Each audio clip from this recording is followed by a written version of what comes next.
ka na ba? Yung tipong buong araw ka kumikilos pero parang walang nangyayari. Maaga kang gumigising, late ka na natutulog, lumalaban ka naman. Pero bakit parang wala pa ring malaking resulta? Ito ang masakit na katotohanan. Hindi lahat ng pagod may resulta. Una, mali ang direksyon. Pwedeng todo effort ka, pero kung mali ang direksyon mo, lalo ka lang mapapalayo sa goal mo. Parang sumakay ka sa bus na hindi papunta sa destination mo. Kahit gaano ka katagal nakasakay, hindi ka makakarating. So tanungin mo ang sarili mo, ang ginagawa ko ba ngayon, align ba ito sa pangarap ko? O ginagawa ko lang ito dahil ito ang nakasanayan? Busy ka, pero hindi ka umuusad. Hindi dahil tamad ka, kundi dahil hindi malinaw ang target mo. Pangalawa, kulang sa strategy. May mga tao na akala nila kapag mas pagod, mas malaki ang kita. Hindi ganon. Ang pag-angat hindi lang sa sipag, nasa strategy. Ano ang skill na kailangan mong i-upgrade? Ano ang network na kailangan mong pasukin? Ano ang habit na kailangan mong baguhin? Kung pareho ang galaw mo araw-araw, pareho rin ang resulta.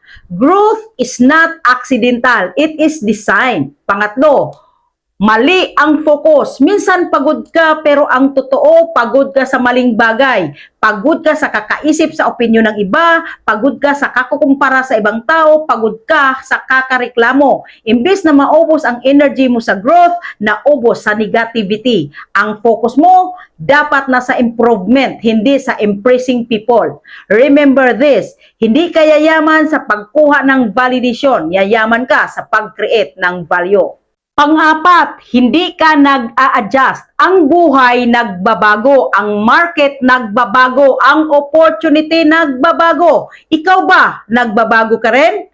Kung ang mindset mo pareho pa rin noong 5 years ago, baka kaya pareho pa rin ang income mo. Kung ayaw mo ng bagong strategy, bagong learning, bagong rest, huwag kang mag-expect ng bagong resulta. Hindi ka kulang sa pagod, pero baka kulang ka sa linaw ng goal, tamang strategy, self-development, at tapang mag-adjust.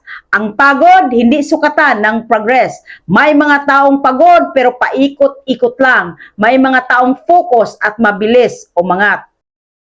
Kung pagod ka ngayon, huwag mo agad isipin na sumuko. Baka kailangan mo lang ayusin ang sistema mo.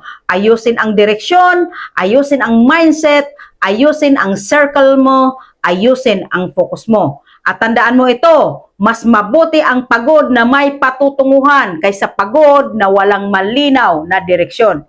Hindi ka nilikha para lang mapagod, nilikha ka para umangat. Ngayon ang tanong, magpapatuloy ka ba sa parehong galaw o aayusin mo na para mag-iba ang resulta? Ikaw ang may hawak ng desisyon. Paki-comment, paki-like, follow, and share.